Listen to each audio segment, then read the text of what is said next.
పన్నీర్ సెల్వానికి మద్దతు పెరుగుతూ ఉంది. ఈ రాత్రికి మరింత మంది చేరే అవకాశం కనపడుతోంది. పన్నీర్ సెల్వన్ దగ్గర ఉన్న ఎమ్మెల్యేల సంఖ్య పెరుగుతూ వస్తోంది. ఇప్పటి వరకు పన్నీర్ శిబిరంలో 6 ఎమ్మెల్యేలు, 2 మంత్రులు, 5 ఎంపీలు ఉన్నారు. మరో 4 మంత్రులు కూడా పన్నీర్కు మద్దతు ఇవ్వనున్నట్టుగా తెలుస్తోంది. శశికళ శిబిరం నుండి పన్నీర్ సెల్వానికి మద్దతిచ్చే వారి సంఖ్య అంతకంతకు పెరుగుతూ వస్తోంది. మరోవైపు శశికళ నిన్న ఎమ్మెల్యేలతో భేటీ అయ్యారు. గోల్డెన్ రిసార్ట్కి వెళ్లి వాళ్ళందరితో కూడా మాట్లాడటం జరిగింది. మరోవైపు మిగిలిన ఎమ్మెల్యేలు కూడా చేజారిపోకుండా ఆమె వాళ్ళందరితో మంత్రాలు జరిపారు. గవర్నర్పై ఒత్తిడి తీసుకొచ్చే ప్రయత్నం కూడా చేస్తూ ఉన్నారు. మరి శశికళ వ్యూహం ఎలా ఉండబోతోంది? పోయస్ గార్డెన్ దగ్గర చెన్నైలో ఎటువంటి పరిస్థితి ఉంది, అలాగే రాజ్భవన్ దగ్గర భద్రత ఎలా ఉంది? అప్డేట్స్ ఇవ్వడానికి మా ప్రతినిధి సత్య సిద్ధంగా ఉన్నారు. సత్య, ఏం జరుగుతుందో చూడండి అని శశికళ అంటున్నారు. మరోవైపు పన్నీర్ సెల్వానికి మద్దతు పెరుగుతూ వస్తోంది. మరి శశికళ వ్యూహం ఏమై ఉంటుంది? రైట్, లిటరల్లీ చెప్పాలంటే కృప చకోర పక్షుల్లాగా శశికళ వర్గీయులు మొత్తం చకోర పక్షుల్లాగా చూస్తున్నారు కేవలం గవర్నర్ పిలుపు కోసం. నిజానికి గవర్నర్ గురువారం రాత్రే ఈ ఇద్దరితో మాట్లాడిన తర్వాత రిపోర్ట్ని కేంద్రానికి ఇచ్చేశారు. సో లిటరల్లీ గవర్నర్ దగ్గర కూడా లేదు. ఇప్పుడు బంతి డెఫినెట్గా కేంద్రం కోర్టులోనే ఉంది. సో కేంద్రం ఎలాంటి నిర్ణయం ప్రకటిస్తుందో దాన్ని బేస్ చేసుకుని గవర్నర్ తన నిర్ణయాన్ని వెలుబుచ్చనున్నారు. ఆ తర్వాత మూవ్స్ ఉండబోతున్నాయి. నిజానికి కేంద్రం దగ్గర కూడా లేదు, ఎందుకంటే కేంద్రం సుప్రీంకోర్టు కోసం చూస్తుంది. సో ఇదంతా ఒక చైన్ ప్రాసెస్లో ఉంది. శశికళ గవర్నర్ కోసం, గవర్నర్ కేంద్రం కోసం, కేంద్రం సుప్రీంకోర్టు నిర్ణయం కోసం చూస్తున్నారు.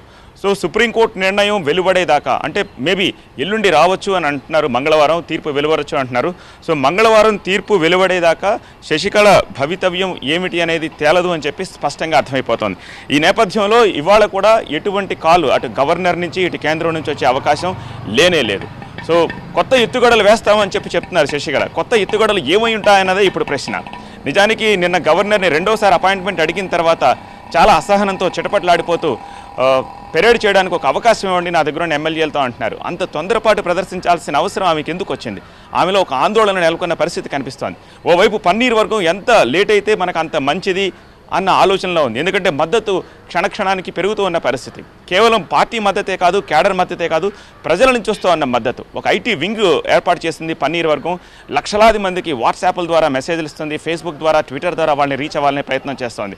సో ప్రజా మద్దతు పెరిగే కొద్దీ ఇటు ఎమ్మెల్యేల్లోనూ ఎంపీల్లోనూ ఆందోళన నెలకొంది. ఒకవేళ వాళ్ళ పక్షాన్నే ధర్మం ఉంటే మన పరిస్థితి ఏమిటి అని చెప్పి వాళ్ళకి ఏమాత్రం ఛాన్స్ దొరికినా వచ్చి మద్దతు ఇచ్చేందుకు వాళ్ళు ఎదురు చూస్తున్నారు.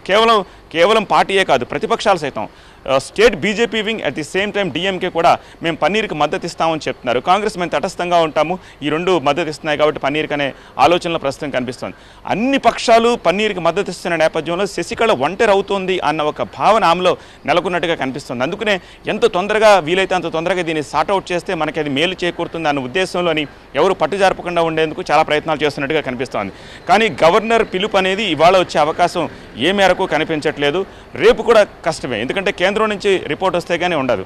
ఈలోపు కొత్త ఎత్తుగడలు వేస్తామని చెప్పిన దాన్ని 2-3 రకాలుగా ఇక్కడ ఆలోచిస్తారు.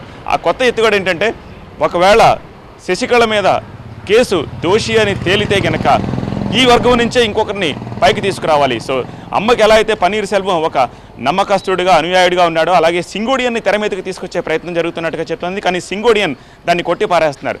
శశికళే ముఖ్యమంత్రి అవుతారు, శశికళే ఈ పార్టీని నడిపిస్తారు. ఇందులో చీలికి తేవడానికి ఎన్ని ప్రయత్నాలు చేసినా అందుకు మేము అంగీకరించి పంపించి సింగోడియని చెప్తున్నారు.